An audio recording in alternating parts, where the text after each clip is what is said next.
Here I am just south of Tucson, Arizona at Air Force Facility Missile Site 8, or Titan II ICBM Site 571-7 Missile Museum. This was an actual real missile site, and it was active till 1982 when the Titan II missile was retired. It was right down into the bedrock it was dug into. It's part of the Strategic Air Command structure, and there's the missile itself. It's the second of the Titan missiles. There's actually 9 in the series of the missiles. This is inside the museum. It's really well laid out. The uniform of the Air Force personnel that ran the silo. You can see they stood in there waiting for Armageddon. And here they are at their posts. It's part of the 390 Strategic Missile Wing. It's part of the SAC, or the U.S. Air Force. This is a maintenance uniform.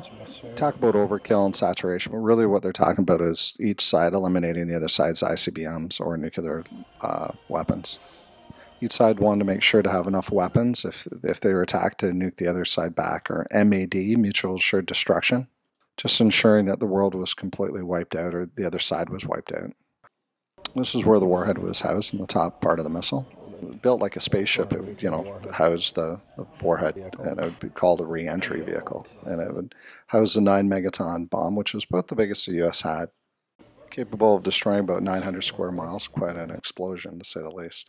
The Russians had a 25 megaton nuclear weapon, but the 9 megaton would destroy most of Tucson, as you can see here, in quite an explosion. That's just the initial explosion. And the houses would catch on fire at a distance of 17 miles. Then at a distance of 20 miles would just be fire. So it would be death and fire and destruction. A 3rd degree burns would be 25 miles away, which is basically death and radiation. 1st degree burns would be 20 miles away, which would be fairly severe with radiation. This is fairly interesting. It's a histogram of the buildup of the Cold War between the two nations and the buildup of the weapons that were paramount in the Cold War. Talks about first rockets being developed in 1926 and the build-up to after World War II that really started the Cold War between the two superpowers at the time. I mean, nuclear weapons in the 1950s were in its infancy. There was a lot of naivety about the dangers of it, and possessing tens of thousands of nuclear weapons, you can see that they did bizarre things by today's standards. A nice little video showing the inside of the facility before we go in it, which is a good build up to the tour itself, and of course watching the actual Titan II rocket fly out of a silo towards its target. They were using Titan II rockets up until 2003. NASA used them for space launches, but basically they're the start of M.A.D or M.A.D Mutual Assured Destruction between the two superpowers at the time. Here we are outside the museum. We're in the actual launch area itself, and this ex-military gentleman's going to give us a tour down the 8 stories, down to the Launch Control Center, which it's we're going to climb down these stairs. There's about 25 of us in the tour, and I'm surprised at the age groups and the overall attitude of the group itself. Rattlesnakes are known to crawl down the stairs to get out of the heat, and we're looking up at the 8 stories of walkways. Here's the famous blast doors that are supposed to help during a nuclear attack, or to keep people out of the Launch Control Center. And see how thick it is behind? It must be 2 to 3 feet thick, the blast doors itself. This is a long corridor that leads to the Launch Control Center, we can see right here. This control center controls the missiles and the operation of the launch in case of a launch. You see the large springs that are supposed to help towards a blast. There's a one-man policy, meaning there always had to be 2 people on site, so no one could launch. Get the orders from this red box over here. You can see the computers are state-of-the-art in the 1950s.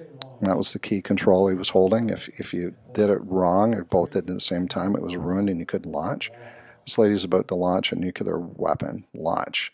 2 keys turned simultaneously had to be launched, or turned simultaneously. She just launched a nuclear weapon. If they were turned improperly, they were ruined and you couldn't launch, which would defeat the purpose of having nuclear weapons. Here we are in the control center, and this is the doomsday clock to impact of the missile on its target. Pretty scary stuff. Now we're going to head from the control center. We're going to head towards the silo itself, which is a long walk down this corridor. It's pretty interesting, and everybody's veering off, taking little pictures, but I guess this is keeps seclusion from the control center and the missile during the launch. Headed towards the W-52 warhead, the 9 megaton missile, and we're going to be everybody's peeking in to take a little peek of the missile while the gentleman's telling us about it. And here it is, the missile itself.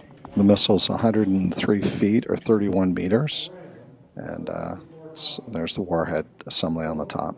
I guess this was became operational in 1963, the actual site, so it was right in time for the Cuban Missile Crisis, and with President Kennedy and the Cuban problems. As I said earlier, it was deactivated in 1982, part of President Reagan's modernization of the ICBM fleet. It was deactivated along with 18 sites in Wichita, Kansas, and 17 sites in Little Rock, Arkansas. Here we are walking down the corridor again. Here we are walking through the blast doors again. You can see the blast doors are quite thick. We're walking back up the 8 stories to the hot desert above. On top of the missile complex is pretty surreal, the area.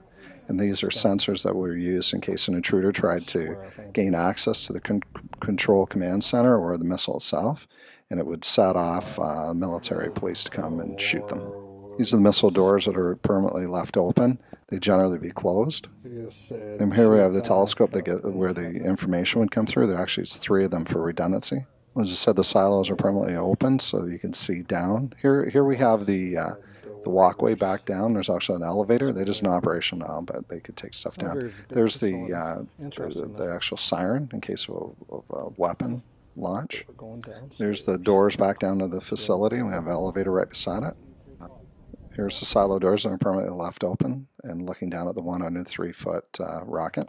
The missile itself uses liquid, and the newer ones, the new ICBMs, are actually turned to solid booster rockets. The liquid have to be pumped in once in a while, so it's the new solid boosters are a lot more stable. The rocket engines that would propel it up into the stratosphere before it would come down, and it was only a single head warhead.